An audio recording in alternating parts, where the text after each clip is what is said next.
Hello प्यारे बच्चों, तो आज मैं आपके लिए लेकर आई हूँ क्लास 8 का मॉडल पेपर जो कि बहुत ही ज़्यादा इम्पॉर्टेंट है क्लास 8 बोर्ड क्लास के हाफ ईयरली एग्जाम के लिए। अगर आप इस पेपर को आज सॉल्व कर लेते हैं तो मेरी बात मानिए बच्चों कि डेफिनेटली आपके बहुत अच्छे नंबर इस बार हाफ ईयरली में आने वाले हैं। और क्योंकि बोर्ड एग्जाम है तो उसके पर्सपेक्टिव से ये मॉडल पेपर आपके लिए very very very very very important होने वाला है। जो भी बच्चे, जो भी टीचर्स आज ये वीडियो देख रहे हैं, आप मेरी बात मानिए, अगर आप इस पेपर को आज सॉल्व कर लेते हैं तो आप समझिए आपकी 90% बोर्ड 8th के एग्जाम, इंग्लिश एग्जाम की टेंशन आज यहीं पर खत्म होगी। तो आप इसका स्क्रीनशॉट भी ले सकते हैं, आप नोट डाउन भी कर सकते हैं वीडियो को बीच में रोककर, और आप अपने दूसरे बच्चों के साथ, अपने दोस्तों के साथ, अपने क्लास ग्रुप में, अपने अदर कलीग टीचर्स के साथ भी इसको शेयर कर सकते हैं। इवन आप इस वीडियो को क्लास ग्रुप में भी शेयर कर सकते हैं जिससे बच्चे घर बैठे इसकी प्रैक्टिस कर सकते हैं। तो चलिए स्टार्ट करते हैं हम आज का वीडियो।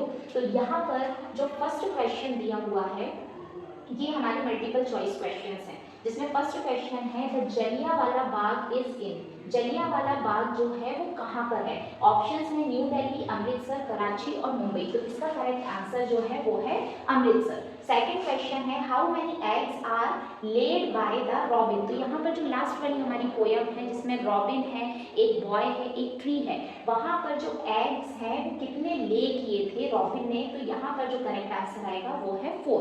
नेक्स्ट है प्रैक्टिस मेक्स अस।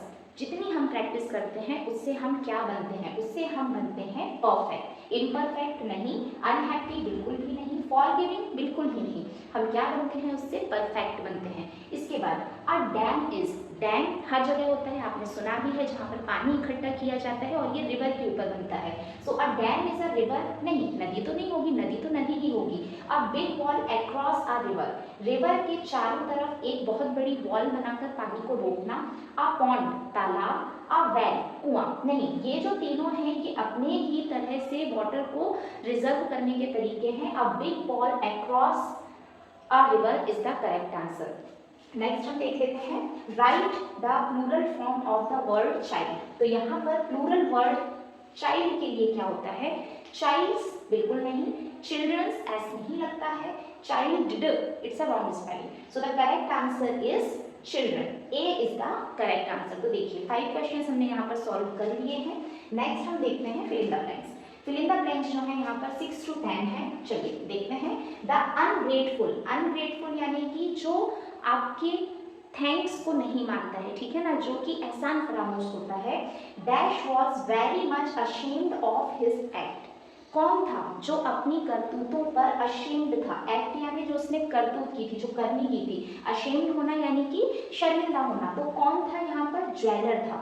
ओके, जो ज्वेलर था वो अपनी करतूतों पर बहुत ही अशेम्ड था। Next the balloons tug and tug. Tug क्या होता है?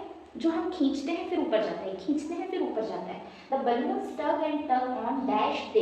किन दिनों में ऐसा होता है? विंडी डेज में होता है, जब बहुत ज्यादा हवाएं चलती हैं। Yudhishthir was the son of, Yudhishthir जो थे वो किसके सन थे? तो वो जो थे कुंती के सन थे। 5 पांडव थे, 5 पांडवों में युधिष्ठिर जो थे वो सबसे बड़े भाई थे और वो जो थे कुंती के बेटे थे। Next the dash police wanted to capture Azad. Chandrashekhar Azad, उनको कौन सी पुलिस पकड़ना चाहती थी? ब्रिटिश पुलिस ओके, और यहाँ पर ब्रिटिश का बी जो है वो कैपिटल है।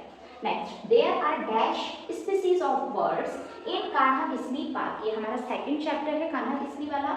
तो इस चैप्टर में बर्ड्स की कितनी प्रजातियां, जातियां बताई गई हैं? तो यहाँ पर करेक्ट आंसर आएगा 200 प्रजातियां यहाँ पर बर्ड्स की बताई गई हैं। चलिए नेक्स्ट हम देख लेते हैं वेरी शॉर्ट आंसर। तो वेरी शॉर्ट आंसर के आंसर्स मैंने अलग से लिखे हुए हैं। अब यहाँ पर एक बात मैं आपको बताना चाहती हूँ कि देखिए, जब मैंने भी करवाए थे, आप बाकी टीचर्स ने भी आपको करवाए होंगे, तो जो आंसर्स थे वो एक प्रॉपर पैटर्न में होते हैं। अब दिक्कत क्या होती है कि आप क्वेश्चन आंसर बहुत सारे होते हैं, याद तो करते हैं लेकिन एग्जाम में उनको पूरे अच्छे तरीके से लिख के नहीं आ पाते, या फिर बहुत सारे याद करने के कारण क्या होता है मिक्सअप हो जाते हैं और उससे क्या होती है मिक्सअप होने के कारण आपको मार्क्स नहीं मिलते हैं, गलतियां हो जाती हैं।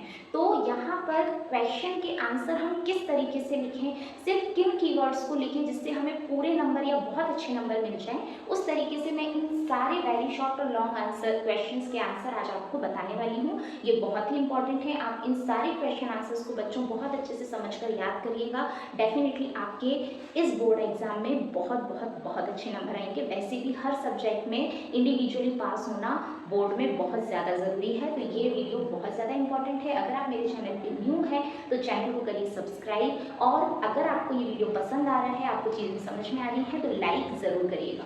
चलिए क्वेश्चन देख लेते हैं। Where was Dev visited recently. जो देव है, देखिए आपको यहाँ पर कैरेक्टर्स के नेम बहुत अच्छे से याद होने चाहिए कि वो किस चैप्टर के हैं। देव जो है वो कान्हा किसली चैप्टर का हमारा कैरेक्टर है। तो देव जो है, where was Dev visited recently. Recently यानी कि हाल फिलहाल में, विजिटेड यानी कि कहाँ पर वो विजिट करने गया था, कहाँ घूमने गया था। तो कान्हा किसकी, देखिए मैंने बहुत शॉर्ट आंसर लिखा हुआ है, लेकिन आप यकीन मानिए अगर आप इतना भी लिखते हैं, अगर आपको सेंटेंस फ्रेम करते नहीं आता है या आप आंसर्स को भूल जाते हैं, और अगर आप इतना भी लिखते हैं तो भी बच्चों आपको बहुत अच्छे नंबर मिलेंगे, बशर्ते आपको इतना आंसर, इतना कीवर्ड बहुत अच्छे से याद करना होगा। So where was Dev visited recently, the answer is Kanha Kisli. Second question है, हु प्रिपेयर्ड अ समटस। ओके, जब भी बच्चों को कोई लॉन्ग वर्ड पढ़ते नहीं आता है, आपको उसको सेगमेंट करके बताना है, तोड़कर बताना है। So it is sumptuous. Who prepared a sumptuous feast for the king. जब भी क्वेश्चन होता है हु से, हु यानी कौन, तो सिर्फ वन वर्ड में आंसर होता है उस पर्सन का नाम। तो किंग के लिए जो समटस फीस्ट है, फीस्ट यानी कि क्या होता है, भोज, किसने प्रिपेयर किया था, द कारपेंटर, कारपेंटर ने प्रिपेयर किया था।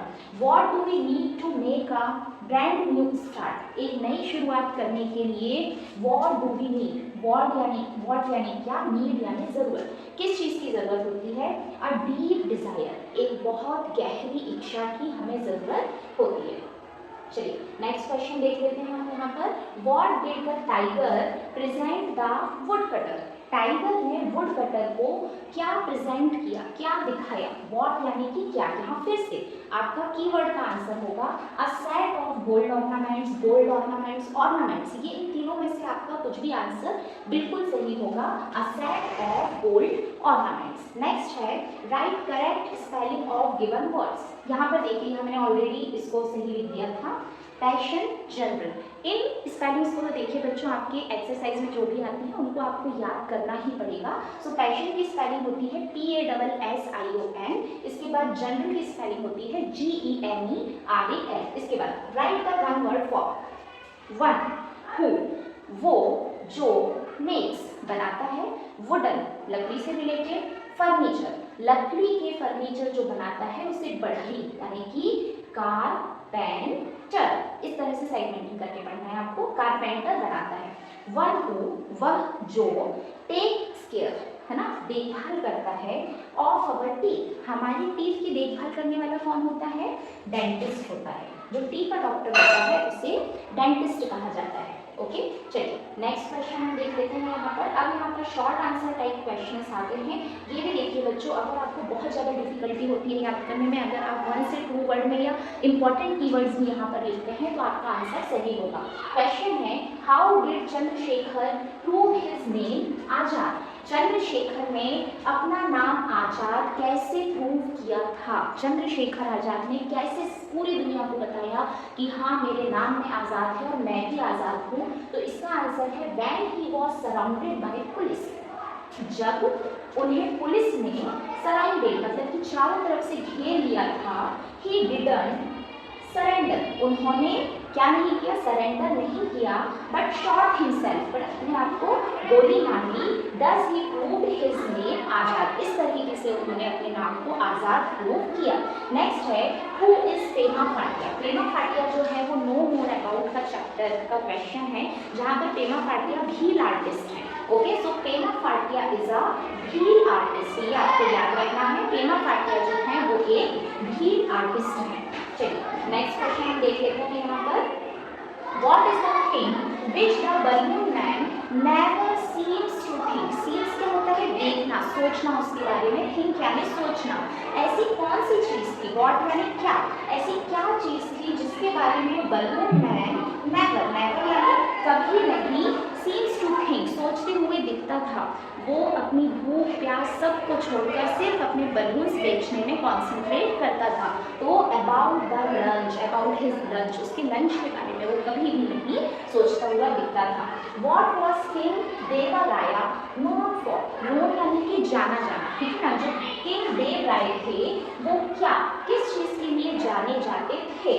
फॉर हिज पैट्रोनेज, ये वर्ड आपको बच्चों याद रखना पड़ेगा। पैट्रोनेज, पैट्रोनेज का नाम है संरक्षण करना, यानी जितने भी कला से रिलेटेड और जितने भी स्कॉलर्स थे, विद्वान लोग होते थे, उनको शरण देना और उनको उस क्षेत्र में आगे बढ़ाना ये किंग देवराय को बहुत पसंद था। मतलब उनको क्या करते थे? संरक्षण देते थे। संरक्षण को इंग्लिश में कहते हैं patronage. For his patronage of poets and scholars, poets यानी कि जो कवि थे और स्कॉलर्स यानी कि जो विद्वान थे, उनको वो संरक्षण दिया करते थे। चलिए यहाँ पर हमारे 19 क्वेश्चंस कंप्लीट हो जाते हैं। चलिए नेक्स्ट क्वेश्चन पर हम आ जाते हैं। Write an application to your headmaster to grant you 2 days leave as you are sick. तो बच्चों मैं आपको बता दूं, यहाँ पर मैंने 5 एप्लीकेशंस करवाई हुई हैं, जिसका सिर्फ आपको पैटर्न याद रखना है और हर एप्लीकेशन में सिर्फ एक लाइन या 2 वर्ड्स को चेंज करने से आपकी एक न्यू एप्लीकेशन बन के तैयार हो जाती है। तो देखिए है ना कितना ईजी। इसके लिए मैं इस वीडियो की लिंक नीचे डिस्क्रिप्शन बॉक्स में अटैच कर दूंगी, आप जाकर उस वीडियो को देखिए और आपके लिए भी एप्लीकेशन में 4 out of 4 मार्क्स लाना बहुत ईजी हो जाएगा। नेक्स्ट हम देखते हैं, fill in the blanks with correct form of verbs. ठीक है, करेक्ट फॉर्म ऑफ वर्ब्स हम कैसे पता कर सकते हैं? जब हमें उस सेंटेंस का समय पता हो, ठीक है, कि वो सेंटेंस जो बात हो रही है वो किस समय के बारे में हो रही है, उससे हम पता कर सकते हैं। तो ऑप्शन हम पहले देख लेते हैं, रैन एंड ग्रेट, ठीक है ना। Now the bell dash before we reached the school, हमारे स्कूल पहुंचने से पहले, है ना, बिफोर पहले ही, मतलब पहले हो चुका था, मतलब पास्ट टेंस। तो यहाँ पर करेक्ट आंसर हो जाएगा ran. The bell rang before we reached the school. इस तरीके से हमें सेंटेंस का समय पता करना होगा। Next, dash you know this poem, you के साथ यू क्योंकि यहाँ पर प्लूरल सब्जेक्ट है, ये मैं हमेशा अपनी क्लास में समझाती हूँ। डू यू क्योंकि प्लूरल सब्जेक्ट है तो उसके साथ हमेशा डू आता है। Do you know this poem. Next, the girl is dash a blue dress, ठीक है, जो गर्ल है उसने एक ब्लू ड्रेस पहनी हुई है, क्योंकि यहाँ इज आया हुआ है तो आईएनजी वाली यहाँ पर वर्ब आ जाएगी। देखिए बच्चों आंसर्स यहाँ पर लिखे हुए हैं, इनको याद करना बहुत इजी है, बट स्टिल एग्जाम में आपको समझ के करना होता है, क्योंकि एग्जाम रूम का और एग्जाम का टेंशन एक अलग ही होता है, जहाँ पर आप रटे रटाए आंसर्स भी भूल जाते हैं। तो यहाँ पर इसलिए इनके कॉन्सेप्ट समझना जरूरी है। अगर आपको कॉन्सेप्ट समझ में आ जाएगा तो आपको एग्जाम में आंसर देना बहुत ईजी हो जाता है। तो देखिए बहुत ही ईजीली मैं यहाँ पर आपको सारी चीज़ें समझा रही हूँ। अगर आपको वीडियो अच्छा लग रहा है तो आप प्लीज़ लाइक करिएगा और इसे अपने फ्रेंड्स के साथ भी शेयर जरूर करिएगा। चलिए 23 question, right any 4 lines of the poem the balloon man. तो यहाँ पर देखिए बच्चों जितनी भी पोएम्स हैं उनकी 4 लाइन्स आप याद करके रखिए। अगर एग्जाम में कोई सी भी आती है तो आपको लिखने में बहुत ईजी होगा। Next, what difficulties did Pandavs face when they were in exile. Exile यानी क्या होता है? एक्साइल यानी वनवास। तो पांडव जब वनवास में थे तो उन्होंने क्या डिफिकल्टीज फेस की थी? अब देखिए इसका जो आंसर आता है ना बच्चों को बहुत बड़ा आता है, लेकिन आप इसको बहुत ही इजीली पॉइंट्स में अगर याद करते हैं, देखिए हमने पॉइंट्स में लिखा हुआ है, अगर आप इस तरीके से पॉइंट्स में याद करेंगे तो आपको मार्क्स गेन करना एग्जाम में बहुत ईजी हो जाएगा। कैसे? दे एंटर्ड इन डेंस फॉरेस्ट, ठीक है, क्योंकि वो एक्साइल में थे, वनवास में थे, तो सबसे बड़ी डिफिकल्टी क्या थी उनके लिए? घना जंगल। देखिए मैं आपको कीवर्ड भी बता रही हूँ, अगर आप पूरा सेंटेंस नहीं लिख पाए, अगर आप इस कीवर्ड को लिख दें तो भी आपको अच्छे नंबर मिल जाएंगे। They entered in dense forest, फिर इट वॉज फुल ऑफ, अब क्योंकि जंगल था तो जंगल में क्या होंगे? Wild animals and reptiles, reptiles यानी सांप वगैरह। It was full of wild animals and reptiles. Then जब इतनी सारी चीजें होंगी तो उन्होंने किसको फेस किया होगा? फेस्ड फेरोशियस डेमन्स, फेरोशियस यानी कि भयानक, डेमन्स यानी कि राक्षस, मतलब उन्होंने बहुत सारे भयानक राक्षसों का भी सामना किया। They could could not find shelter food, और उन्हें कोई भी शरण वाली जगह और खाना नहीं मिल रहा था। तो ये सारी डिफिकल्टीज थी, मैंने आपको यहाँ पर कीवर्ड्स में बता दिए हैं। अगर आप सिर्फ इन कीवर्ड्स को एग्जाम में लिखते हैं तो भी आपको यहाँ पर बहुत अच्छे नंबर मिल जाएंगे। चलिए नेक्स्ट हम देख लेते हैं क्वेश्चन नंबर 25। देखिए यहाँ पर ये पैसेज दिया हुआ है और पैसेज पर बेस्ड जो क्वेश्चंस हैं उसके आंसर्स हमें ढूंढना है। अब मैं यहाँ पर आपको बता दूं कि पैसेज में से भी आंसर ढूंढना बच्चों बहुत ज़्यादा इजी है। सबसे पहले आपको रीड करना है, फिर जो मेन वर्ड्स में क्वेश्चन है उनको यहाँ से मैच करना है और उसके बाद आंसर्स को लिखना है। कैसे, मैं आपको बताती हूँ। Flies are everywhere. They use their feet to taste things. They walk on the rotten food and plants, collecting germs on their feet. From there, they settle on fresh food, leaving germs everywhere. They also spread germs when they eat. A fly can eat only liquids, so a special juice is formed from the fly's stomach to turn solids into liquids. The fly might suck food that has germs in it. Thus, some of the germs get into the fly's stomach. If this fly pumps some of the stomach juice on your food, the germs get on the food. If you eat it, the germs get into your body. हमने read कर लिया। What organs of their body do the flies use to taste things? अब आपको यहाँ पर क्या करना है, आपको यहाँ पर वर्ड्स को मैच करना है। कैसे आपको मैच करना है, देखिए मैं बताती हूँ आपको। आप इसको मैच करेंगे, बॉडी का कौन सा ऑर्गन यूज करते हैं to taste the things. Okay, तो यहाँ पर देखिए टेस्ट थिंग्स क्या यूज करते हैं, दे यूज देयर फीट। ओके, आपको आंसर मिल गया। इस तरीके से आंसर ढूंढा जाता है कीवर्ड्स को मैच करके। Next, where do the flies collect germs from. Where यानी कि कहाँ, where do the flies collect germs from, कहाँ से वो कलेक्ट करते हैं, collecting germs on their feet. They walk on the rotten food and plants. Rotten food और plant, सड़े हुए खाने और पत्तों पर से वो जर्म्स को कलेक्ट करते हैं। How do germs get into the flies stomach. जो जर्म्स होते हैं वो फ्लाइज के स्टमक में कैसे जाते हैं, see does some of the germs get into the flies stomach. यहाँ पर सेम लाइन है, मतलब आंसर एक लाइन ऊपर या एक लाइन नीचे होगा। क्या होगा, द फ्लाई माइट सक food that has germs in it, क्योंकि वो कुछ ऐसे जर्म्स को खा लेते हैं, गटक लेते हैं जिसमें जर्म्स होते हैं। Next, how do germs get into the man's body. और ये जो जर्म्स हैं वो मेंस की बॉडी में कैसे जाते हैं, ठीक है। तो इसका आंसर भी हमें यहाँ पे देखिए मिल जाएगा। See if you eat it the germs get into your body. किस चीज़ को आप खाते हैं, जो जर्म्स वाला फूड होता है। तो उसकी एक ऊपर लाइन में यहाँ से लेकर यहाँ तक आपको इसका आंसर मिल जाता है। देखिए अगर सेम की सेम लाइन पैराग्राफ में लिखी हुई है, उसके अलावा कोई वर्ड्स नहीं है, मतलब आंसर नहीं है, तो एक लाइन ऊपर उसका आंसर आपको मिल जाएगा। Next, write the plural of food and fly. तो फूड का जो प्लूरल है वो फीट है, और फ्लाई का जो प्लूरल होता है क्योंकि आई है तो FLIES फ्लाइज। फ्लाइज इसका प्लूरल हो जाएगा। लास्ट क्वेश्चन है हमारे मॉडल पेपर का, right a paragraph on conservation of water. Conservation क्या होता है बच्चों, कंजर्वेशन यानी कि सेव, ठीक है। वाटर को आप कैसे सेव करेंगे इसके ऊपर आपको पैराग्राफ लिखना है। अब पैराग्राफ का यह मतलब होता है कि आपको 5 to 10 सेंटेंसेस लिखने होते हैं जिससे आपको पूरे नंबर यहाँ पर मिल पाए। तो ये जो नंबर है ये ज़्यादा से ज़्यादा आपको कैसे मिलेंगे, उसके लिए मैं आपके लिए यहाँ पर मोस्ट ईजिएस्ट जो सेंटेंसेस हैं वो लेकर आई हूँ। देखिए कंजर्वेशन ऑफ वाटर और कंजर्वेशन ऑफ इलेक्ट्रिसिटी, इन दोनों में से कोई भी एक पैराग्राफ बहुत ही इंपॉर्टेंटली आपको एग्जाम में आ सकता है। तो देखिए, वाटर इज लाइफ, वाटर जीवन है, राइट। एक सेंटेंस, वी नीड, हमें इसकी ज़रूरत होती है, किस चीज़ के लिए, वी नीड क्लीन वाटर, हमें क्लीन वाटर की ज़रूरत होती है। We need it for cleaning, cooking, drinking and more, है ना। पानी के बिना तो कोई काम ही संभव नहीं है, मतलब क्लीनिंग के लिए, कुकिंग के लिए, ड्रिंकिंग के लिए, हर चीज़ के लिए इसकी नीड होती है, मतलब ज़रूरत होती है। Next, we must not waste water, हमें पानी को वेस्ट नहीं करना चाहिए। वी शुड, देखिए शुड याद रखिए, जहाँ भी सेव वाले कंजर्वेशन वाला कोई भी वो आता है कि हमें किसी चीज़ को सेव करना है, मतलब हमें उसको सेव करने के लिए बहुत सारी चीज़ें करनी चाहिए। तो should word is very important, क्योंकि शुड का मीनिंग होता है चाहिए। We should plant more trees, क्या करना चाहिए हमें, बहुत सारे पेड़ों को उगाना चाहिए। We should save rain water, हमें बारिश के पानी को सेव करना चाहिए।